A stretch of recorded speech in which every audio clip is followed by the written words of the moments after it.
This podcast is sponsored by nobody.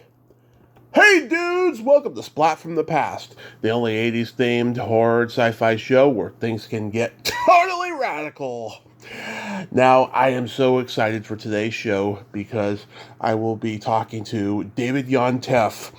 He is a former lawyer turned reality star turned the host of one of the most talked about podcasts in the world, Behind the Velvet Rope.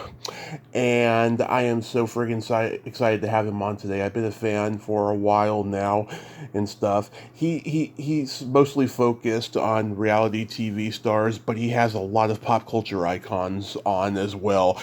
And I tend to focus on those. He's had everybody you could possibly think of. You know, people I've had on like Charlene Tilton and Gina Shock and Eric Roberts, but he's also had people I would just love to have on, like Dee Snider, Danny Bonaducci, Sherry O'Terry, Chris Kattan, Gina Gershon. He had Jerry Springer on before he passed. Tawny Katane before she passed. So many great people. And Danny Pintero from Who's the Boss. A lot of great people. And we're going to talk about a lot of that stuff today. And I just can't wait. And get the inside scoop on a lot of things, you know. He was on Millionaire Matchmaker. That was the reality show that he was on back in 2011. And also, too, you know, yesterday, when I was interviewing Debbie Kruger, she mentioned Australian songwriter Rolf Harris. And at that moment, I wasn't familiar with him, so I Wikipedia'd him. And he wrote actually one of my favorite obscure Alice Cooper songs, Sunrise. And I was like, oh, shoot, of course I know who Rolf Harris is. He wrote a wonderful, wonderful song there, despite being a horrible person. So I stand corrected. Yes, I know who Rolf Harris is. So yeah, here is my interview with David Yontef. This is David. Hey, David, welcome to the show. How are you today? How are you? I am just fantastic. This is such a great honor. I can't tell you how excited I am right now. Thank you so much for taking the time today. You can hear me correct, right? Oh, I can hear you just fine. Perfect. Thank you for having me. Absolutely. So, going back in time, I know that you started out practicing law. What made you want to become a lawyer? Well, isn't that a good question? I mean, look, I think a couple of things. I think, growing up a nice Jewish boy, my parents instilled in me early on, here's the high school route and here's the law school route. So it's kind of all I heard right from the beginning. But, having said that, I like the skills of being a lawyer. I grew up wanting to know how to protect myself, wanting to know how to craft an argument. Like, that type of personality was just always in me. So part parent influence and part, I just kind of wanted to go to law school. Were your parents lawyers? They were not. They were not lawyers, but we have a lot of lawyers in our family. So it was kind of just like, why don't you look into, med school or law school? And I took AP Bio when I was in high school, and I dissected a frog and all of that stuff. And I'm like, I'm just not good at this. I'm just really not good at this. I wanted to be a psychiatrist at one point. Then I wanted to be a plastic surgeon, but I just wasn't good at, using my hands. And so I'm like, med school is just not going to happen. And then, look, I think a lot of people go to law school when they don't really know what to do with their life. But I really thought I wanted to be a lawyer's lawyer. And so that's kind of the thought process of how I ended up in law school. Do you regret, though, not trying out the psychiatry thing? Not really. I really live life with no regrets, really. And I know a lot of people say that, but I really feel if I made a conscious decision at the time or whatever I decided at the time, I stand by, because it's like that was my mindset at the time. So I really don't ever regret anything. And I really do truly feel, I know this is such a cliche also, but I really do think everything in life happens for a reason. Even bad things, I think there's a reason, and there's a reason to teach you like a bigger lesson. And I just, when something bad happens, I try to look at the positive in it and say, like, this isn't really that bad, and if we can learn from this, let's go for it, and then it was all worth it. So, no, I really don't regret anything. I totally agree with you. Nothing is a coincidence by this point. Everything happens for a reason. Seriously. What kind of cases did you take? Well, I also majored in accounting. So when I majored in accounting and I was a CPA and then I graduated law school, really the bottom line is I had a lot of job offers to go into corporate tax. I had no job offers to do anything but corporate tax. So rather than really analyze, what I wanted to do with my life, I'm like, here are the job offers, and I want to take a salary, so I'm going to go into corporate tax, which makes a lot of sense. I mean, I was a CPA, so that's kind of how I ended up in corporate tax. Which, does that sound like it's interesting and fun to you? It didn't sound like you had too much fun. I mean, and it's not even like the hours weren't bad. I work longer hours now. I've worked longer hours in other businesses, so it wasn't like, oh my God, the hours are so bad. I mean, traditionally in law, corporate tax is one of the better for quote-unquote hours, but it was just like I was so uninterested in anything I was doing. I just didn't care. There was I was like, I don't care. This is a major corporation. I don't care if they pay $1 million in tax or $1.3 million. They can afford it. I'm just not interested. This is like, I'm getting nothing out of it. So that was really what it was. It wasn't the hours or the hard work. It was like I was just so not interested in it. I didn't feel any passion towards anything I was doing. So you became disillusioned after a while, and you were like, I need to find a change. And then fate lent a hand with Millionaire Matchmaker. That came along, yeah. So that was kind of after I practiced law. Look, you decide. I think that I wanted to stop practicing law long before I actually stopped, which makes a lot of sense, right? Like, there's a psychological, like, I went to law school, isn't this what I'm supposed to be doing? So it's kind of this whole process. But yes, when I finally got up enough courage to finally just walk away, Millionaire Matchmaker came pretty quickly thereafter, and that was kind of my entry into the reality TV world. Yeah. So were you a fan of the show already when you got on? I was. I mean, I was a fan of Bravo. I was a fan of all of reality TV. But, I definitely, I loved The OC with Tisha Barton, and I loved Desperate Housewives with Terry Hatcher and Marsha Cross. But when there was this show called Real Housewives of Orange County, which was coming along, that was like a mashup of The OC and Desperate Housewives, and it was going to be a reality. Like, I was into Bravo kind of right from the beginning.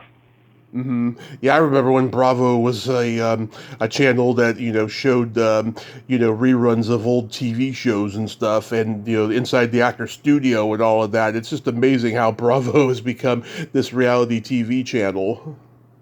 It's unbelievable, and I remember that too. I mean, it really was inside the actor studio, and then Queer Eye. Queer Eye was really that kind of changed it all and kind of put them on this reality trajectory.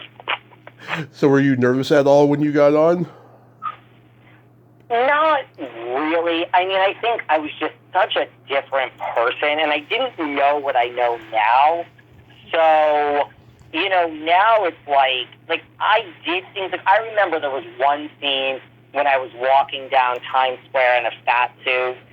Patty wanted to teach me a lesson and blah, blah, blah. And I remember when I was done doing that, producer said to me, I can't believe you did that. Like, I can't believe you agreed to that. And I was just thinking to myself, like, did I have a choice? I didn't realize. So I didn't know anything back then. So I feel if I did it now, it would be so different.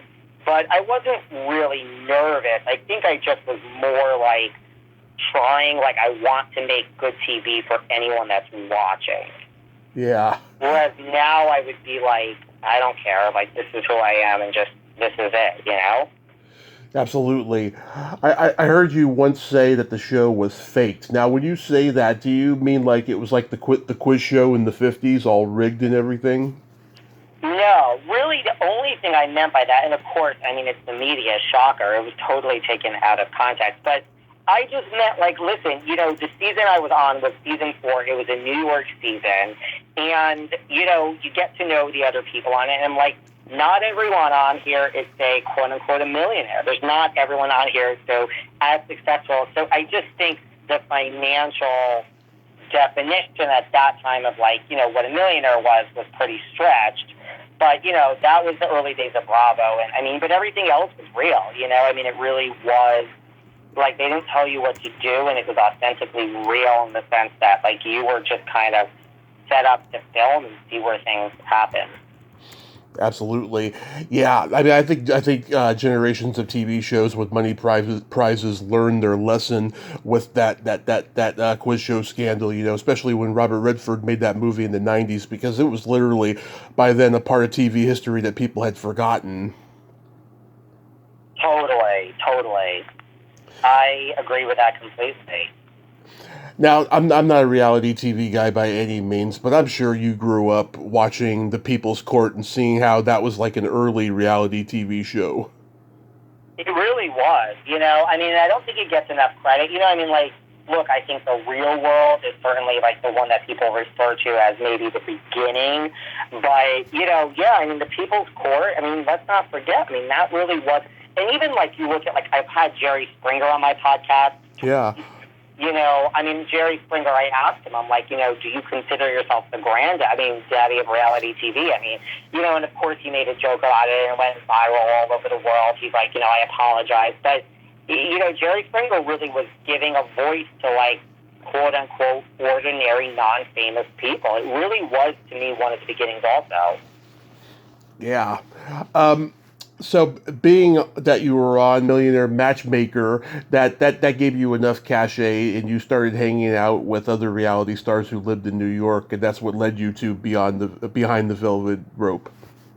Yeah, I mean, really, to make a long story short, yes. Like, I ended up from that, you're kind of in this world, and I mean, I do live in New York. I mean, I live in LA now too, but right, like, you're in New York, and there's New Jersey, and so you there's a lot in your backyard between, like, Jersey Shore and New York Housewives and New Jersey Housewives and Summer House and, I mean, so many other shows. So that's kind of how it started, and I was hanging out with these reality stars, and then, yeah. So, I mean, when I started my podcast, it really was, I didn't really have that much of a plan in mind. To me, it was like, when I first started, it really was 2 days a week, and it was kind of Wendy Williams style. I was like, 1 day a week, we're going to have an interview, and the other day is going to be Wendy Williams style. Like, we can go out at night and have a drink, but I'm going to talk about you tomorrow on air.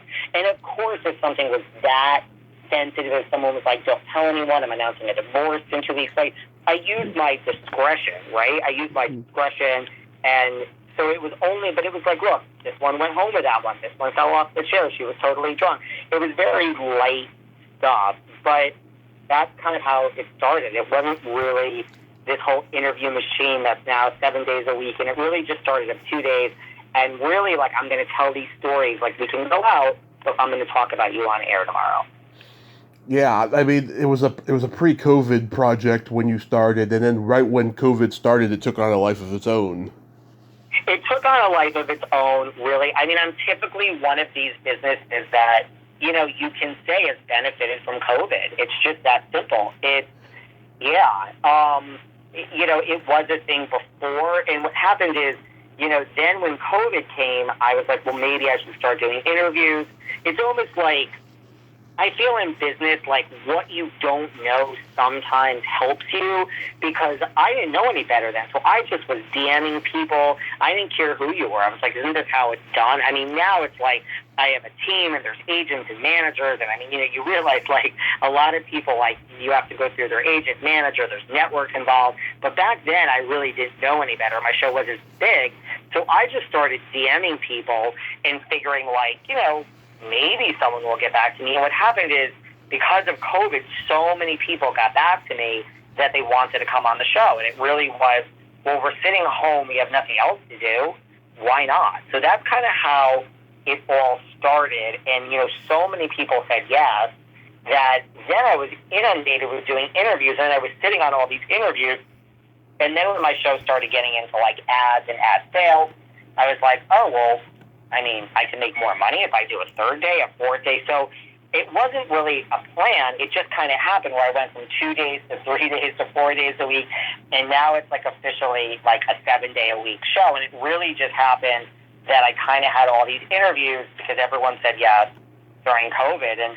And also, you know, you think about it, I mean, Zoom was not a thing in our lives. You know, I mean, so think about when you first heard the word Zoom.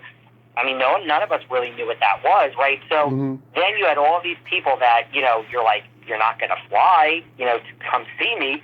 But, yeah, we can do this from your home. So I think a lot of people were also saying yes that wouldn't have said yes because now they could just sit in their own home.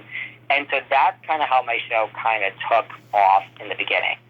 Yeah, I'm sure you never had a plan of being an interviewer. No, and that's the thing, you know. You look at all these people, and listen, it's just like anything else. Like if I go back and listen to shows my first few years, I'm like, well, not even first few years, like my first year, look, they're fine. But I listen and I'm like, oh my God. I'm like, oh God. You know, so to me, it's like, no. I mean, I taught myself the entire interview process. And look, I think I've come a long way. People listen to my early shows and they're like, you're crazy, they're all good. First of all, I can't listen to any of my shows. That's just, you know, like Lisa Rinna from Housewives says she doesn't like to watch herself. I don't like to listen to my shows. But I certainly don't like to listen to my shows from like the first year. I'm like, man, God, I've improved so much. But yeah, I mean, I taught myself the whole interviewing process. And I mean, listen, being a lawyer helps, you know, because look, as a lawyer, your job is to elicit answers and to craft arguments and get something out of someone. That's really your job as a lawyer. So that does apply. I mean, you know, my show has gotten a lot of press. We've been on like Wendy Williams and Page Six, and we've been in every magazine possible. You know, it's truly because you ask a question and you're like, the answer to this is a huge headline. You can answer positive. You don't have to go shady. It'll still be a headline, good or bad. So, and of course, it's never that simple. But I mean, that's kind of where like my skills as a lawyer really come into play, because you just ask questions where you're like, there's no way to answer this question that this person is going to be able to get out of this without doing a salacious answer. Unless they say I don't want to answer it, which, to be honest with you, I think I could count on not even one hand how many times someone has said to me, I'm not going to answer that. I mean, so many times I'm like, why is this person answering this? You don't have to. We're not even in person, although now we are because the world has opened up. But all you have to do is say, you know, thank you, and we're going to pass on that question. It's not that confrontational. I would keep going. I wouldn't miss a beat. It shocks me how many people just answer my question. Yeah. That's where being a lawyer really does. But yes, I mean, I guess, God, I'm being so long-winded today, but that really is, like, I taught myself the whole interviewing technique and skills. Yeah, and also too, being a lawyer also engineers trust too. I'm sure there's a lot of people who that you get on that they know you're a lawyer, they know they can trust you.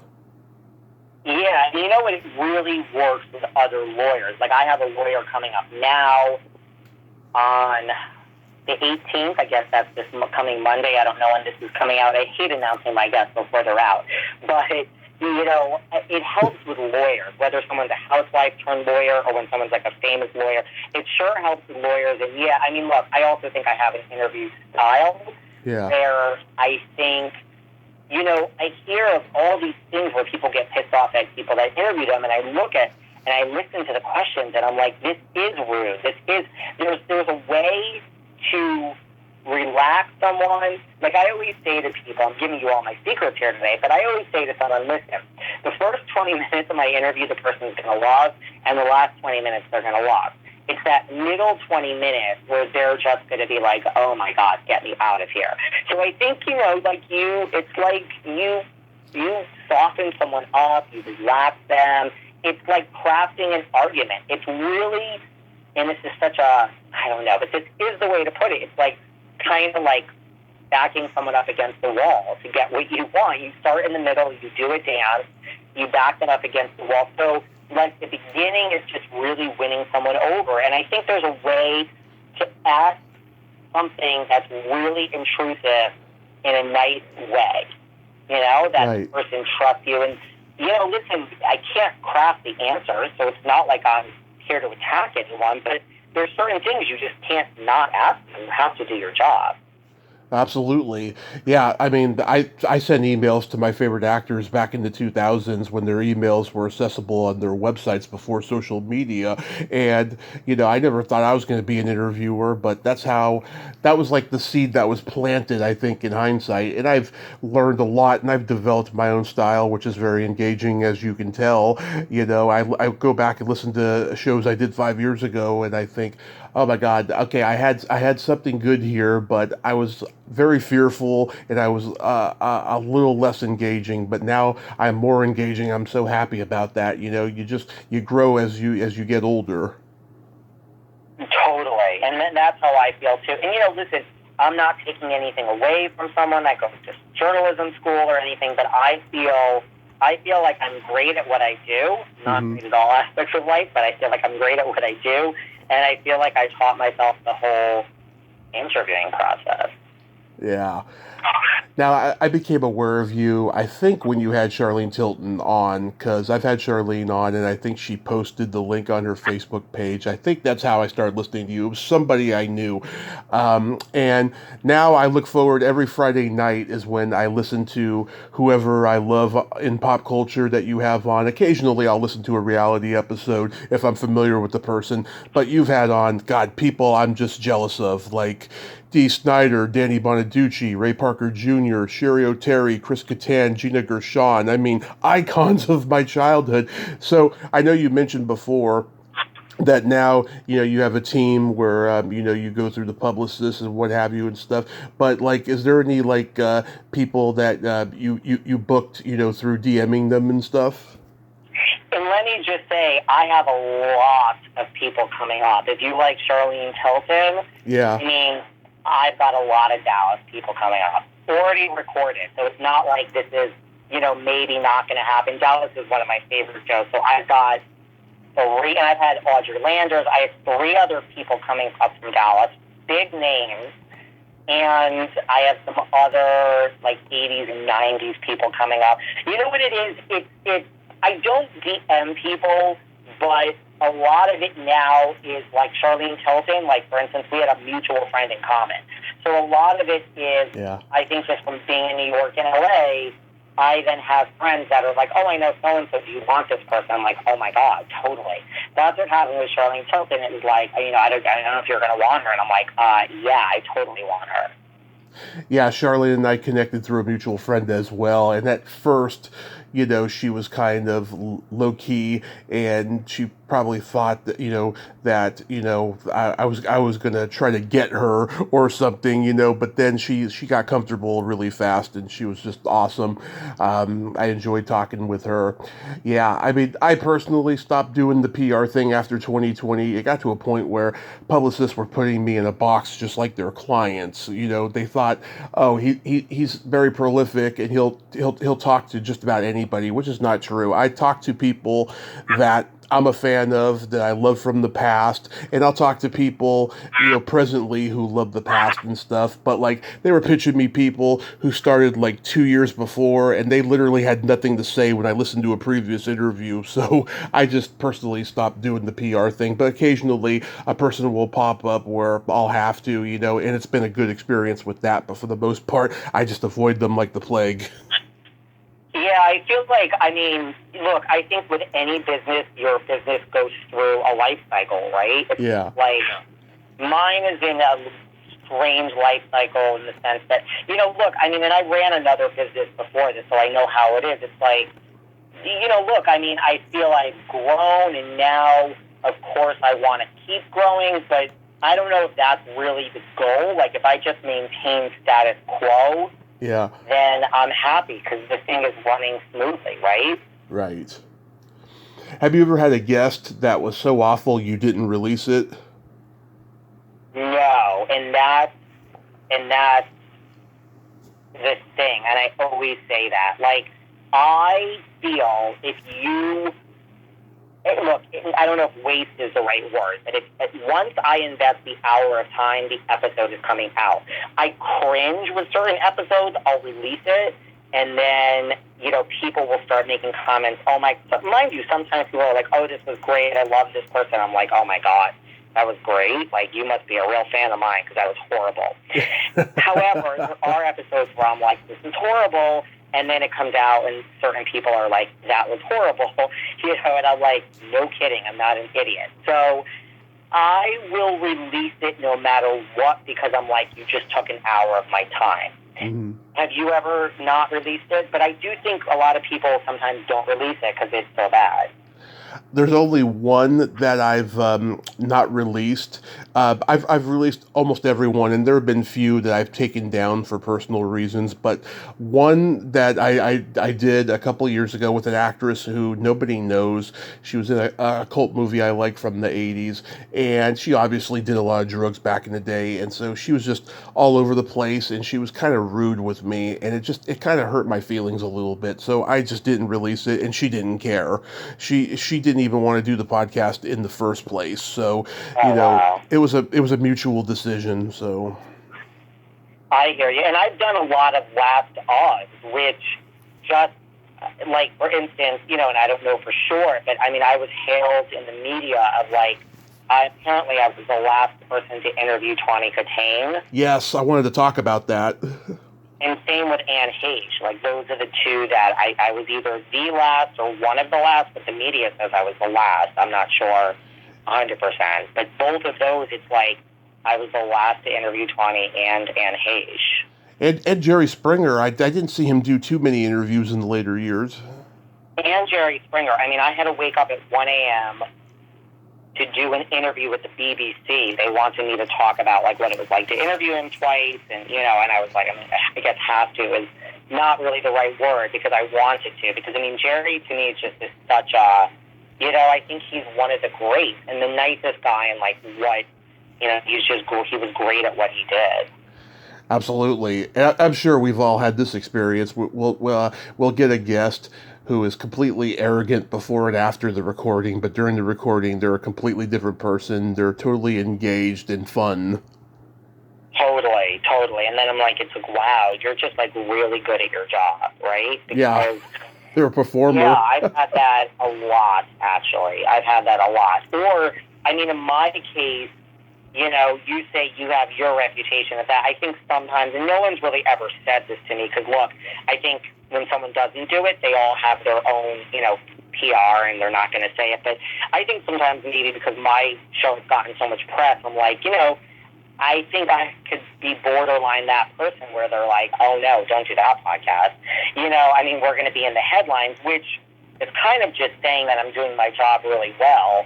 But I think that has come off to my team in things very lightly of like, oh, this is a podcast that, you know, you'll get in the headlines.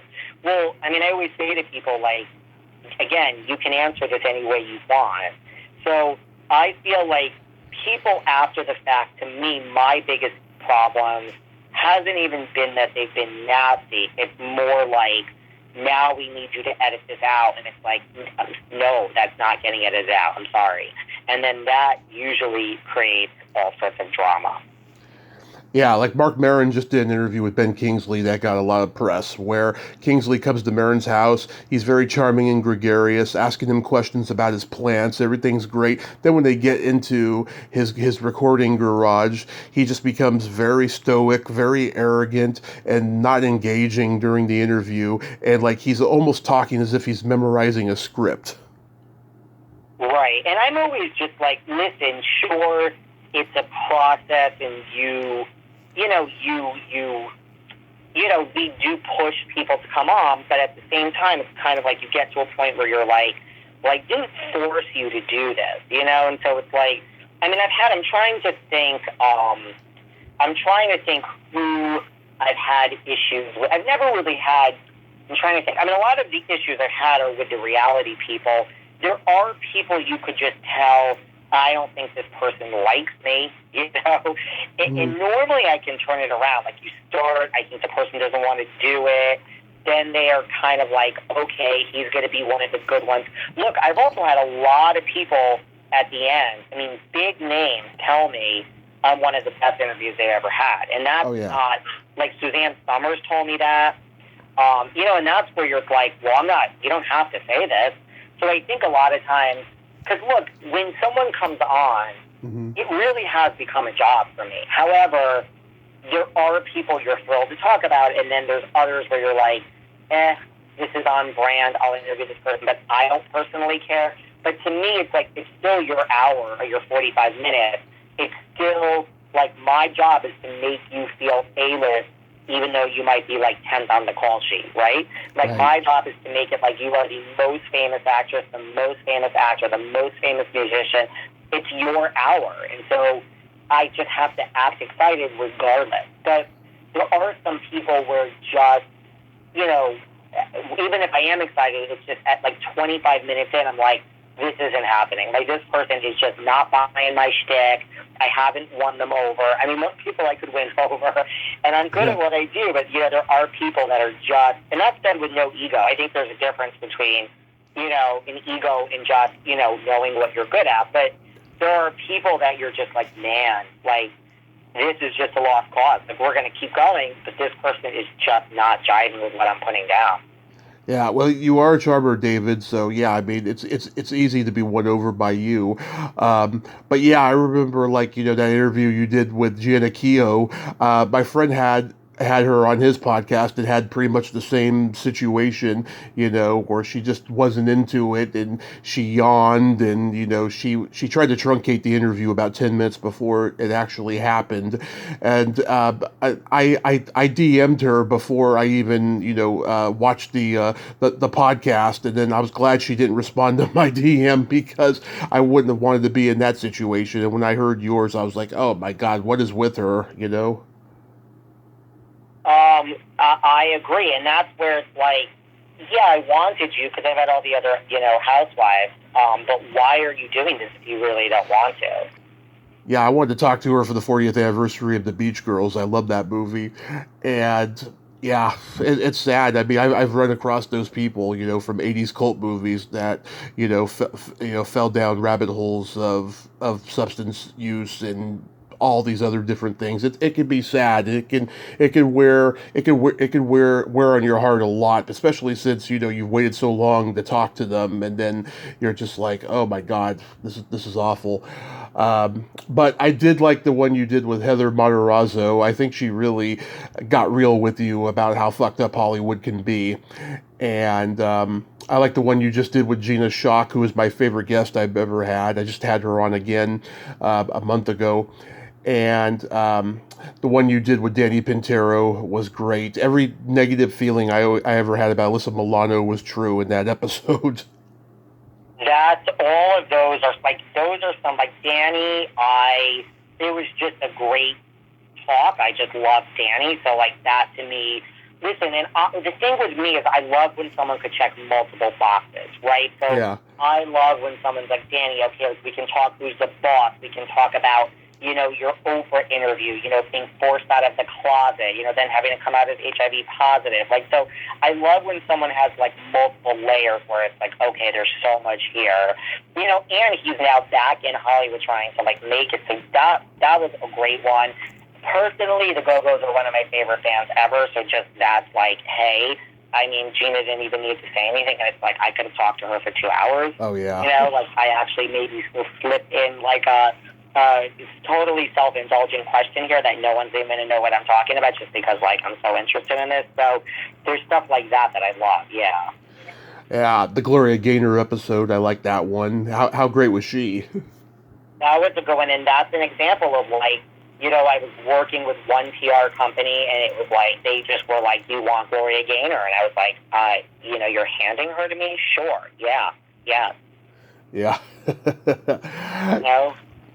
So yeah, let's talk about the Tawny Katane interview because I had my experience with her as well. But like, how did you come to interview her? I think that I didn't request her. I think she was presented to me. I don't know for what. I think that, but she was presented to me. So I was like, sure. She's one. Look, I mean, I think it works both ways. There are certain people you're thrilled to interview, and then it falls short. There are people you're thrilled to interview, and then it's exactly what you expected. And then I think there are other people, like maybe you're less excited to, like, interview. And it's not that, nothing against her. I just was like, okay, sure. Like, I know her from one thing. Then I started doing research. I'm like, okay, there's so much more to her. So she was someone, like, okay, you pitched her. You're making it easy. Why not? I loved her. We bonded. She's one that she called me after, texted me after. She's like, the next time you're in the OC, I want to meet up. Like, we just totally bonded. Yeah, I mean, obviously, you probably knew some indication that everything was wrong, right?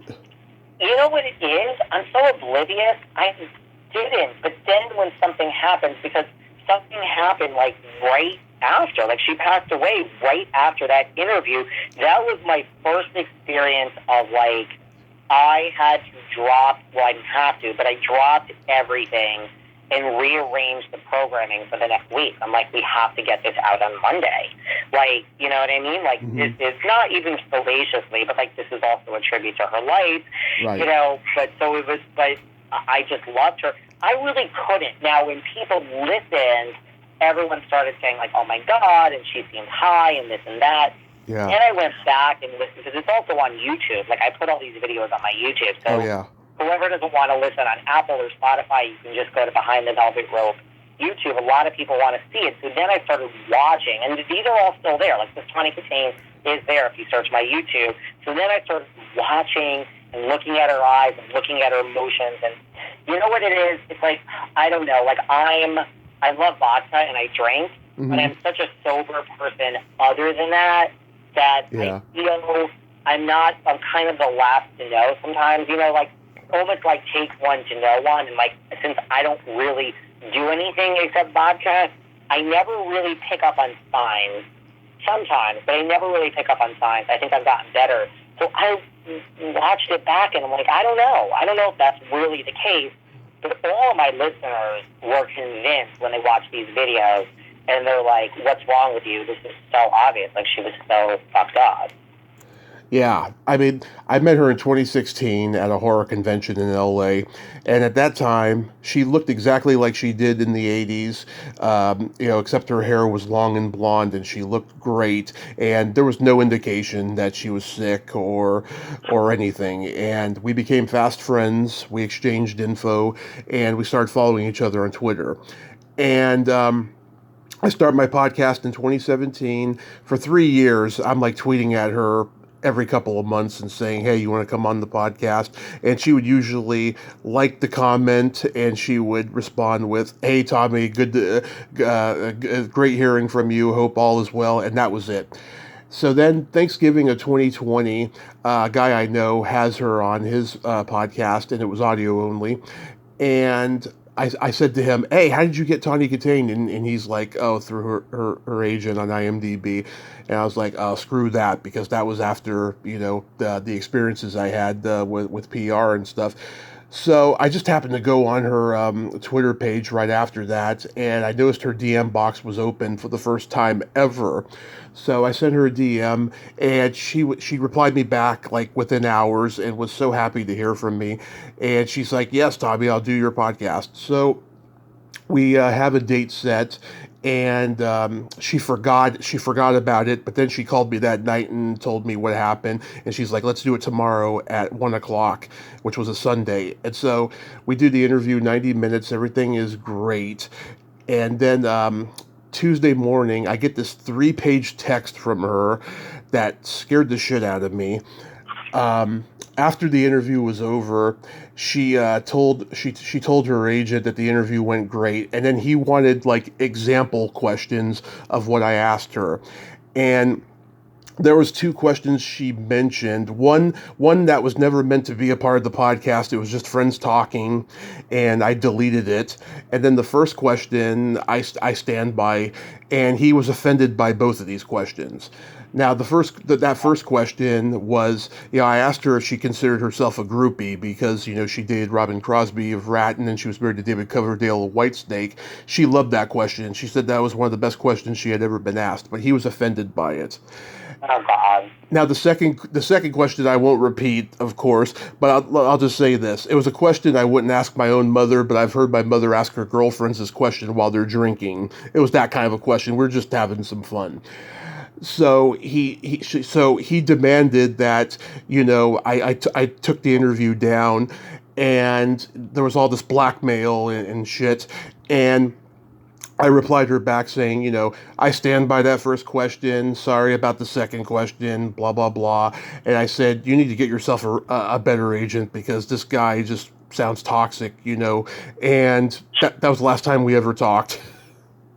I mean, I love how there's all this blackmail. It's like, it's your, you kill more bees with honey, right? So it's like, right. it's your platform. Like, there's nothing, you don't have to take it down.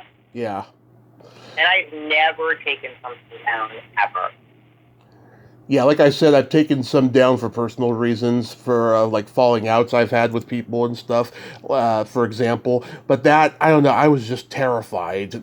Just like, I could see like my whole life flashing through my eyes. Like, you know what I mean? What? Like, we're going to sue you type thing? That kind of a thing, yeah. It was that kind of thing. Which, I mean, you can't be, the person said it, you asked it, they said it, so there's no real, you know. There, but I understand. But I really feel it's a bully mentality because people, I feel, wouldn't say that to me because they know what I would say. I mean, listen, I burned some bridges. It's not my goal. Oh yeah, I've burned bridges too. Yeah. I mean, I once had a publicist that was not on the chat. So first of all, if you're that concerned, you should have been on the chat listening.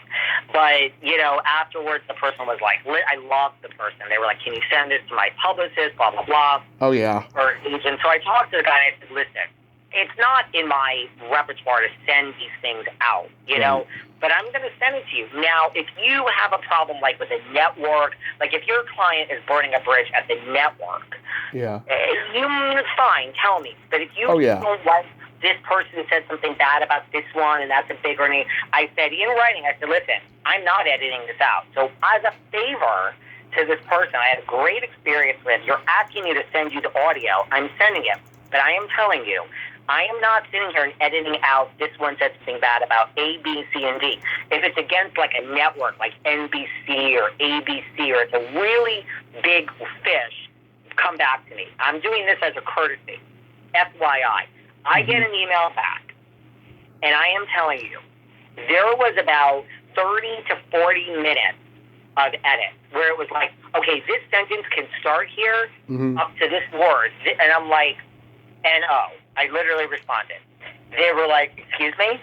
I'm like, first of all, let's not even get into the fact that this would physically take me about 2 hours to do. But let's just put that aside. Did you read my email that I'm not doing any of this? The answer is no. N and O. So it's like, look, I don't want to burn that bridge, but I did, and they like couldn't believe it. They couldn't believe that I was like, no. And that's to me where it's like, you wouldn't be asking Andy Cohen to do this. You wouldn't be asking Joy Behar from The View to do this. You wouldn't be asking Kelly and Ryan or anyone on JMA. You're asking because you think you're up here and I'm down here. But that's not how it works. This is like a real show. There are real listeners. And you want me to edit out, like, it would be like taking, I don't know, someone who was on The View for one season and editing out all the questions about Barbara Walters and Joy Behar. It was like, you don't even want me to mention, and that's just an example. It was like, they want me to take out things, just whole sections, and I'm like, I'm not doing any of this. Like, bridge burned, and I don't want to do this, but this is crazy. So sometimes it's like, these people, I don't know what they're thinking, right? I just think they can push us around. Yeah, and I do believe in my heart of hearts that Tawny felt bad for having to relay that message, but she was, at a crossroads, in her life where she was just downhill, but, I'd like to think that, she did feel bad about it because she was a good person despite all of that stuff. And I do edit, if like there's a phone malfunction, of course I'll do editing there. And if I tell a story or a joke that doesn't land, I'll cut that. Or if somebody says something they really want out, I will cut it, but for the most part, it's been good in the editing part. I mean, I did an interview once where the girl didn't even know what a podcast was, and we had to redo it because she told me information that was so good that I actually have both interviews, but one never got the one never got released. And I have a tendency to go back and listen to that one occasionally because the gossip she gave me was so damn good, and then the one that was released was a marginalized version of that, and yeah, it's a tricky thing sometimes. It is a tricky thing sometimes. Now, it is. So what have been your favorite and least favorite interviews so far? I mean, I feel like, look, they keep changing. I feel some of the best ones for me are like the personal ones, like just without thinking about it. Like I loved Susan Lucci. She had nothing to promote. It was a friend of a friend. It just happened. I mean, to me, Susan Lucci is an icon, and it was like a true let's cover your entire career. So I loved Susan Lucci. I have to say, both times, Suzanne Summers knows what she's doing. Yeah. I mean, she's like Joan Rivers in the sense that she's how old? She is so in tune with current pop culture. She talks Kardashians. She talks to her good friends Courtney Cox and Jennifer Aniston. So it's like she is so on the money with current stuff. And then, of course, like Three's Company. So I loved Suzanne Summers both times. At the time, I mean, for me, Fran Drescher was blew me away. I couldn't believe I was interviewing Fran Drescher. Those stick out to me, but there are definitely others, but just those kind of stick out to me as at the time, especially the name was so big compared to where I was in this, that those were wow moments. Yeah, and, you've had Taylor Dane on a couple times. She's a character. I'd never even heard interviews with her until you, and I'm like, oh my God, she is so awesome with that Brooklyn toughness. Right, like Taylor Dane, so things like that, but those are, I mean, definitely Suzanne, Fran, and I think Susan Lucci, without overthinking it. And then, I look at, a Janice Dickinson. Mm-hmm. Yeah. Oh, my God. I wanted her forever. Same thing. She was a friend of a friend who's like, you want Janice Dickinson? I can get her for you. And I'm like, really? I'm like, and then I didn't believe, so, she was huge for me. Yeah, I remember both times she brought guys with her. Right, so, that's one of our mutual friends. They had a podcast to promote. I mean, that's the thing. I'm very fair. If you're the reason the person is here, tell me what you want. So both times, they were especially the first time, they were Janice is going to come on, but we're coming with her. I'm like, well, you're bringing her to me. I'm not one to say no. If you want to bring me someone, I'll have you on with them too. We can promote your show here all day. You know what I mean? It's I'm very fair like that. I'm like, I don't care. I'm like, she's coming, right? So you can come with her. We're going to make it about you two. I get it. So that's just how it works, right? If someone's handing you someone. Who's turned you down that you really wanted? I mean, you know what it is now? I feel like it's a black hole because I give names to my team, and it's not I really follow up. Everything is moving really fast. So I never truly know if certain people are a no or we just never heard back. I mean, I can tell you some people I would love. I've had Gabrielle Carteris and Jenny Garth. And my number one always changes, but I would love Shannon Doherty. I would love her on my podcast for so many reasons. She's at the top of my list. I would love a Debbie Harry. Oh, yeah. I would love Boy George. I mean, we've tried these people before. I think you could definitely get Boy George. I've seen him do Zoom shows. I haven't seen Deborah Harry do hardly any interviews in recent years. Shannon Doherty, I know, of course, has been struggling with cancer, Right. which is sad. Yeah. You've become good friends with Melissa Rivers. You go on her show like once a week now, right?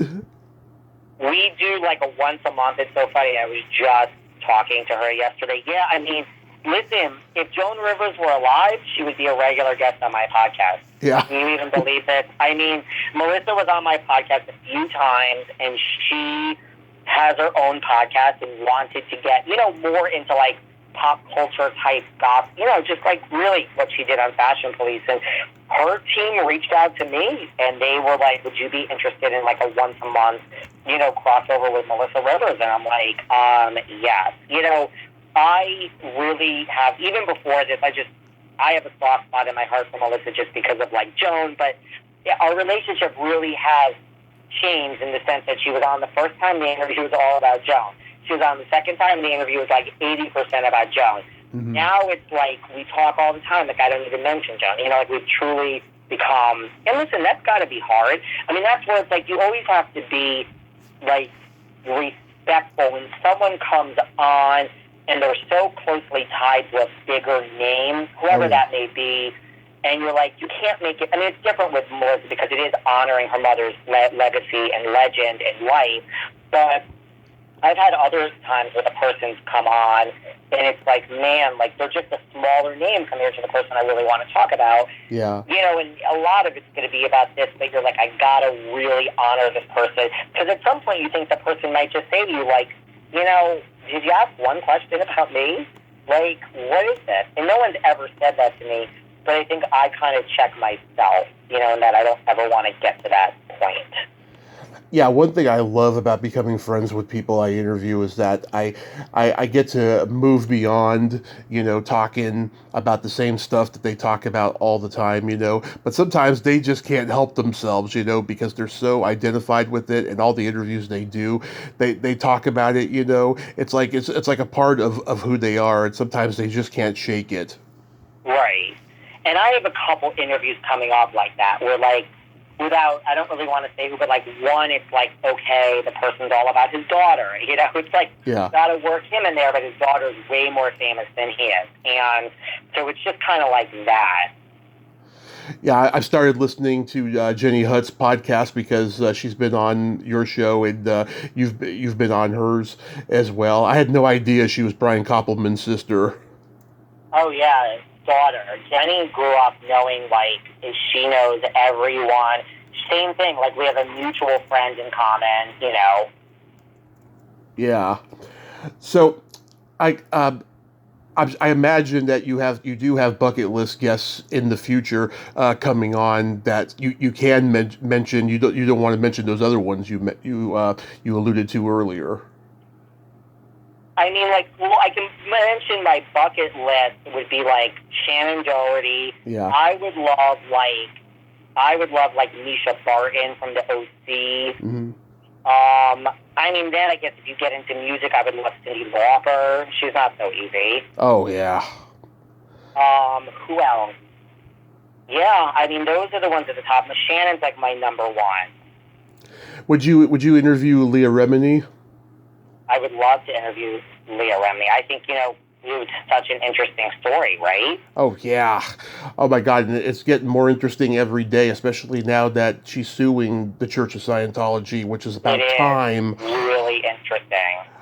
I'll tell you, I've had a lot of actors turn me down, and I found out later they were all Scientologists. And when they hear that I love sci-fi, that's like a red flag. They think that I'm going to try to give them shit for it, and I'm not. I don't even care about that. I just want to talk about their work, Exactly.